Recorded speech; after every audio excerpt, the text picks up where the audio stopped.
mosthauntedlive.net.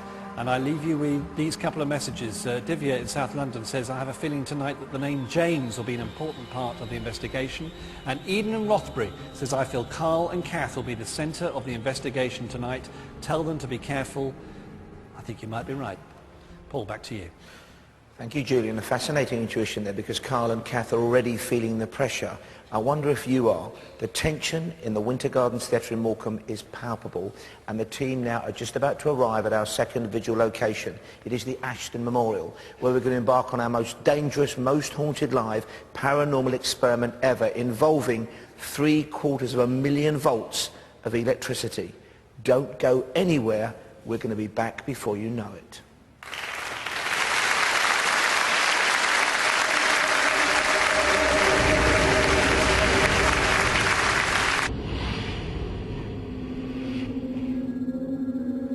Hello and welcome back to Most Haunted Live, 8 Faces of Evil. We are about to embark on our most dangerous and ambitious paranormal experiment ever, involving 750,000 volts of electricity.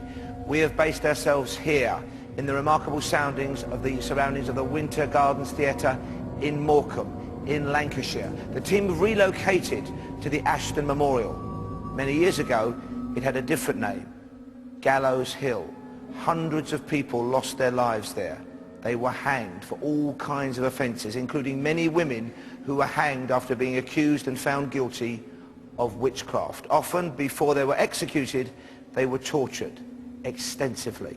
Our historian, Dr. John Callow, brings you now, and I warn you, this is not for the squeamish, a look at what some of those poor unfortunate souls may have endured. Today we think about witchcraft as a system of beliefs, a system of practices. The trouble for women, and men too in the 17th century, was their judiciary, and many of the people at large in their communities saw witchcraft simply as a crime. A woman would be thrown into a mill pond, a stream, tied hand and foot.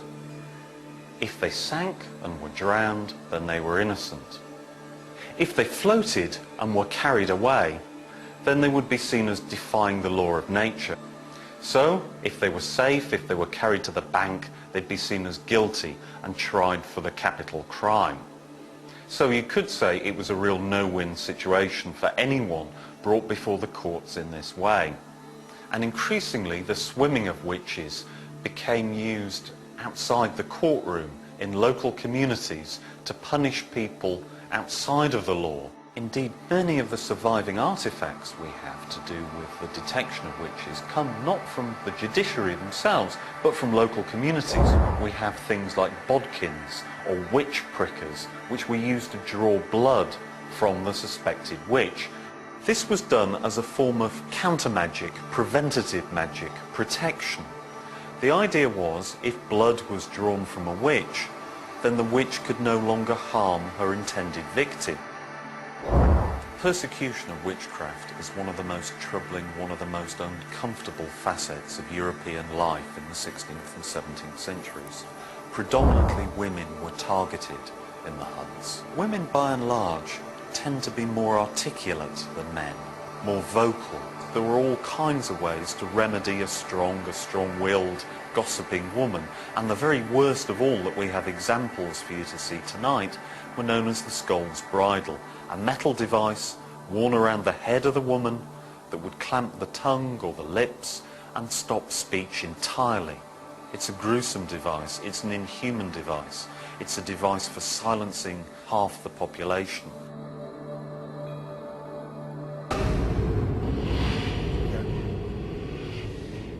An appalling catalogue of torture and persecution. Let's talk now to our historian, Dr. John Callow, and demonologist Fred Batt. John, you first. Were these public executions? Yes.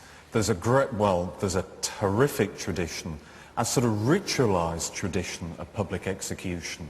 Large numbers of people would turn out for hangings, and there was almost a festival atmosphere. Indeed, the art of dying well, making a good end, making a speech on the gallows, is a form of public entertainment. Or maybe even offering a curse if you're a witch.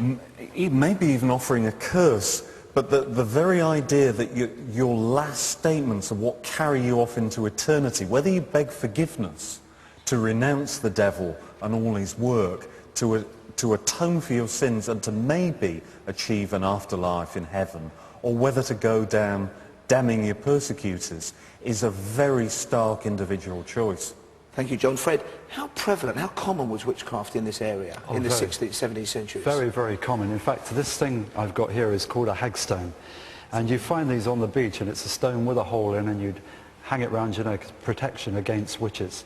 The other thing I've come up with, the symbols that were made in the flower. I've found one of the symbols, which is a runic symbol, which it means the thorn, and it could either be for protection or a gateway.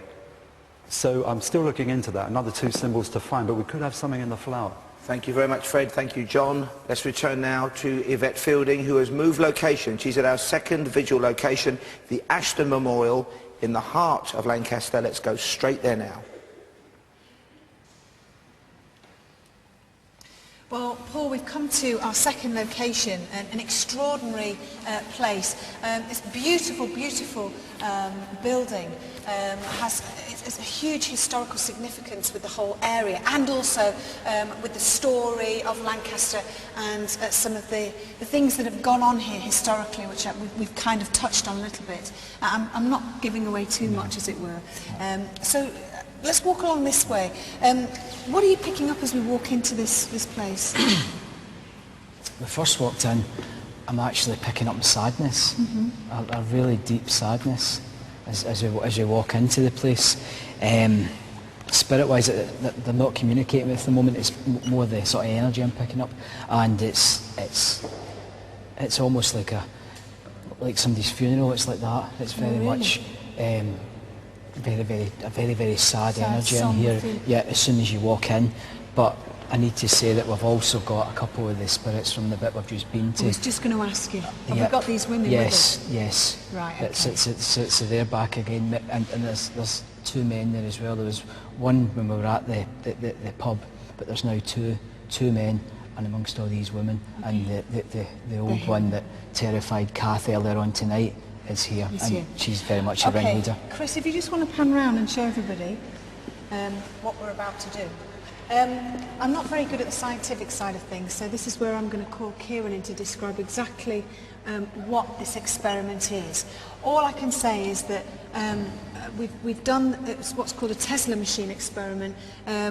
We initially had the idea with electricity, the thought being that spirits can use electricity to make paranormal activity occur. And so we've taken it one step further. We've used it before, the Tesla machine, in seances and Ouija boards, and it's quite a dramatic thing. Very dramatic. But just explain what we're going to do this time. The extra bit, and I'm even nervous just talking about it, is we've got here cages. They're actually called Faraday cages, and essentially we're going to use the Ouija board to select who will go into each of these cages. They'll be in the cage when the Tesla machine is on, and essentially electricity will be fired at those cages. So essentially they'll be hit with 750,000 volts. Okay, so I'm not looking forward to that. Carl's just informed me as well as when we were walking here, the handle of that door went down and the door opened and closed again. No one was there. And there's no cable under there either. We followed it, so it's okay. Shall we go over to here and just give the Tesla machine a quick... We've all got to stand behind this black light, all over here. Okay. Everybody in. Okay, everybody in. Okay, Chris, you can turn around. Should we go in daylight? It's daylight so we can sit. Yeah, no, let's go daylight first because we're going to go night in a minute. Okay, happy? Happy? Everybody behind? Can you get... Okay.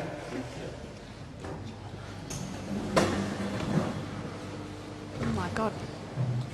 Your fingers in your ears.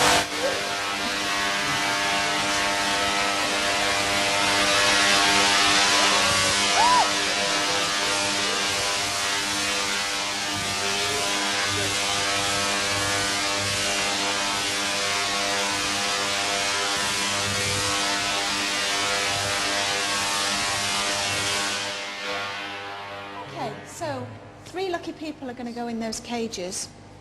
The other part is, after, what we're going to do is Arch is going to look back at the footage. The most sort of electricity that's centred on one particular cage, that person will have to go off and do something on their own after this. So I think we should now go night vision, and I think we should settle around the table. Okay, so can we go night vision now? Can we turn all the lights off in the building, please, Nick? All of them?